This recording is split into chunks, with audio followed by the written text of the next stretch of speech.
Hey guys, if you're wondering why your social media feed has been popping up with people buying properties, why maybe your cousin has been boasting about his first home, and why so many Singaporeans seem to be skipping the HDB route for a condo or EC, well, I hope to give you a new perspective from this video. Hi everyone, this is Ian Teo, the Investor Realtor, and welcome to another episode of TIR Insights.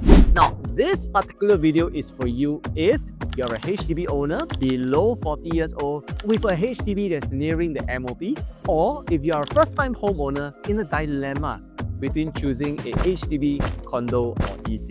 Now, one key observation you may have noticed is how there's been a rising trend of Singaporeans preferring to own private condominiums over the last decade, especially among those under the age of 35. Now, you might be wondering, why are people opting for private properties? Isn't there more financial commitment, more stress? Are they just chasing purely just for the lifestyle? Or is there something more that they actually know of? Now, before I share the answer with you, let's understand some key concepts about property that you must know. Number one, the poor call it debt, the wealthy call it leverage. Now, this was taught to me by a 9-figure GCB owner who at that time simultaneously owned 3 GCBs. So debt is when you borrow to consume. So for example, your car loan, your credit card debt, borrowing just to buy materialistic things that you cannot afford. Leverage is different. Leverage is when you borrow to multiply or invest. So for example, mortgage loans or corporate loans. Number 2, a property is a super bond. So just imagine this scenario if you have $100,000 to invest. You have the option to choose between investing in the stock market, bonds, or real estate. Now, the stock market is going to give you the highest return at around 8% per annum, but you also have very high volatility. So unless you like your investments to be like a roller coaster, this is not for you. Bonds are very stable, but they only give you a 2% return. Now, how about real estate? Real estate grows at 3%. Now, you might already be thinking, what, Ian? So low, it's as good as buying a bond. But that's where the power of leverage helps you in real estate. And if you have a look, because of the power of leverage, you have a much higher dollar amount for your return on asset or real estate. 50% more compared to investing in stocks and 400% more compared to investing in bonds. That's why I call properties a super bond. You get to enjoy the stability of real estate, but also enjoy the higher returns. Number 3, inflation is your friend.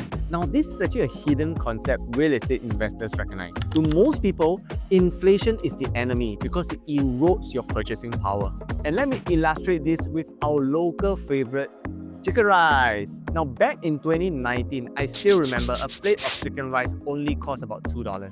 You fast forward to today, and an average plate of chicken rice is going to set you back at least $4.50. Now, using this same rate of inflation, a plate of chicken rice is going to cost $103 by 2045. Yikes! However, by putting your money in real estate, you can make inflation your friend in 2 ways. Number 1, asset growth. So based on a 3% inflation rate, a $1 million property will be worth almost $2 million in just 20 years. Number 2, debt depreciation.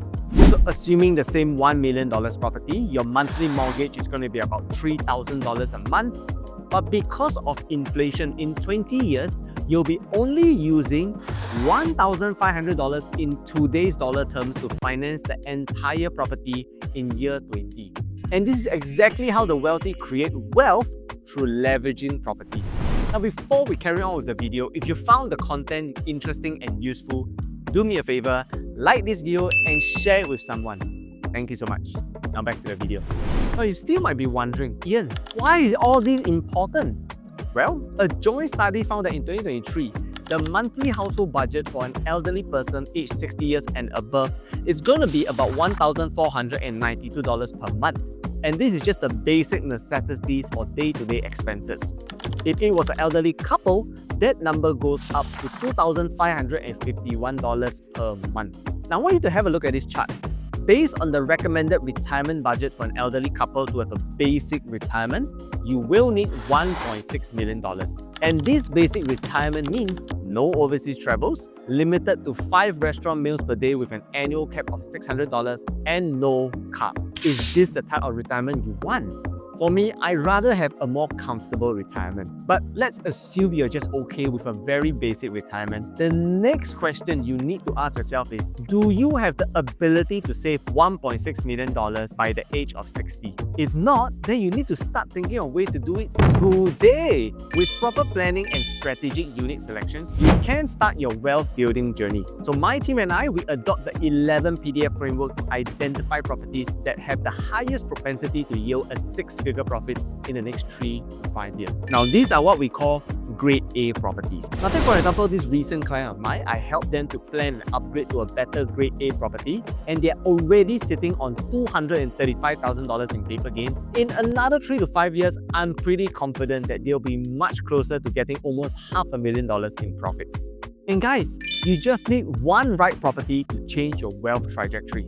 Now, if you found this video useful, do me a favor, like it, share it with a fellow HDB owner that will benefit from this video.